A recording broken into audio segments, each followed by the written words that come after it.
So this is what no haircut since last March. It's gone so puffy. It's looking actually not too bad. It's got some cute little curlies going on. But when the wind gets in there, poof! Oh, look who's in the background. Is he? There he is. My little spirit. He's a sweetie, he is. We just had 3 months off because of my illness. My fibromyalgia and ME and whatever else is going on at the moment that I'm still waiting to find out. Got high blood pressure now, so I'm back on a bloody diet, and I've got to try and make it stick this time. I'm terrible. I lose weight really well, and then because I haven't ridden the last 3 months, I've not really had an excuse to keep it off, because obviously he's a really good excuse to keep it off. And so when I was riding, I was keeping an eye on it and making sure I didn't put any more weight on. But 3 months of not been feeling very well. But I'm hoping that now that spring's come in, that we might actually get going. I'm going to try and sit on him on Sunday and see how my pelvis feels, because I've had like so many problems with my pelvis. Lots of pain in my buttocks, down into my perineum, which is lovely. Not. I haven't been vlogging for a while, but I think I need to get back into it. I think I've just had so much shit going on. It's like, I don't know how to friggin' blog about it. But basically my previous surgeries have kind of left me with nerve damage. This is what's recently been diagnosed. I've got like nerve damage in my groin, and my pelvic floor is just basically shot to pieces, and we're having trouble with exercises because I've been doing like exercises to try and help it, and it's just making pain that I didn't have before.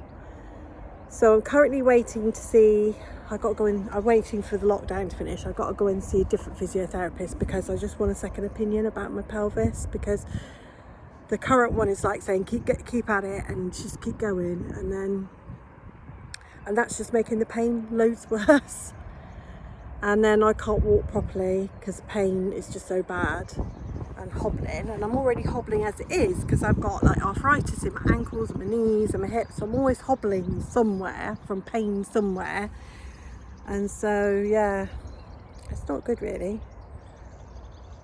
And I've just I had to give up my cleaning business because I couldn't cope physically anymore. I just couldn't cope, because it wasn't like I was doing a lot. I was just doing 1 clean a day, you know, just trying to please my disabilities, that I wasn't, you know, overdoing it.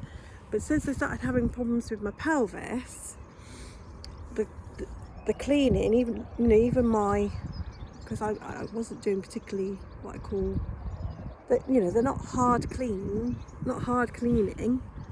were just causing so much more pain.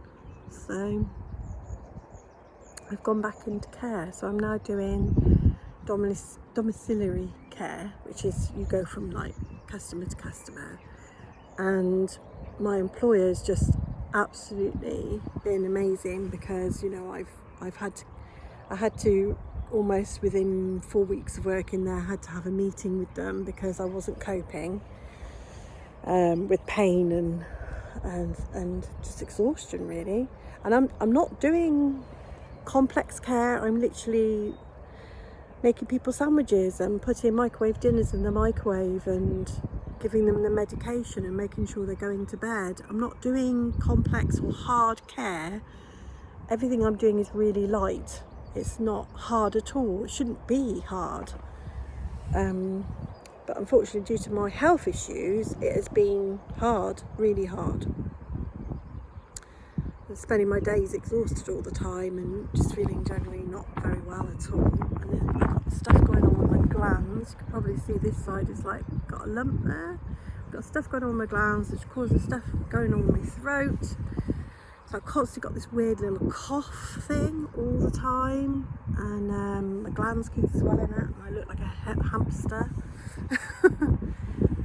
So I'm waiting to find out what's causing that. They think I've got something called Sjogren's, which is where your salivary glands, and well, any gland doesn't work properly and it doesn't secrete, which is why I get really dry eyes and stuff like that. So yeah, I've been falling apart.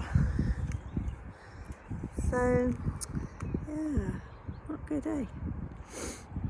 And I've still not really talked about what's going on with me and the kids at all, and I think it's something I should talk about, but it's one of those really difficult subjects because there is an element of shame to it, I suppose, because, you know, I'm estranged from my kids, and it's a really difficult subject to talk about, especially when you feel like there's a massive injustice to it all. So yeah, I think I might talk about it, but I don't know. To be honest, I've only just got to the point where the grief of losing them has meant that I can even say that word or those words, because I've had to have grief counselling and all sorts. And it's not something you can get over, but you hope that you hope that it is going to get better. You know, your pain. You hope your pain is going to get better. And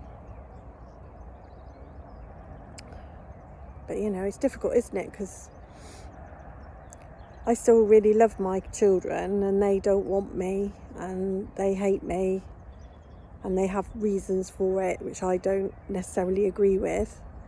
And my friends are really shocked by it all. You know, my friends that have known me for years, like I've got a friend that's known me since I was 10, and she was there at the birth of my son, and she's been around for the whole entire time that they've been born, and she's in shock and can't believe that I'm going through what I'm going through.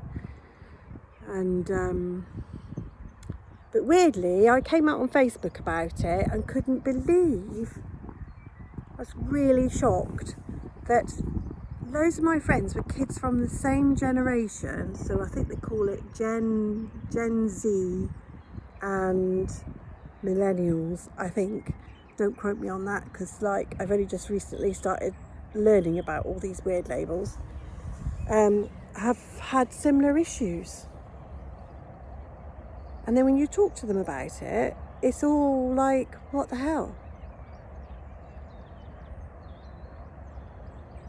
And I don't think I'm ever going to sort it out, unfortunately, because I think my daughter in particular has basically said she's completely disowned me and doesn't want to have anything to do with me ever again, forever and ever, amen, kind of thing. So, and you know, before she said that, I was hoping that we could go to family counselling or something and try and sort out the issues that she thinks she has.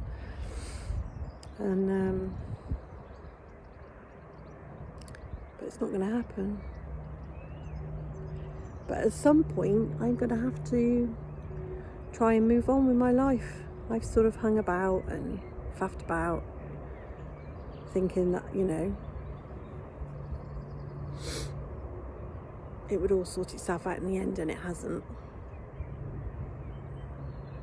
But I think when you love somebody and then they're like that towards you, it just hurts even more, doesn't it?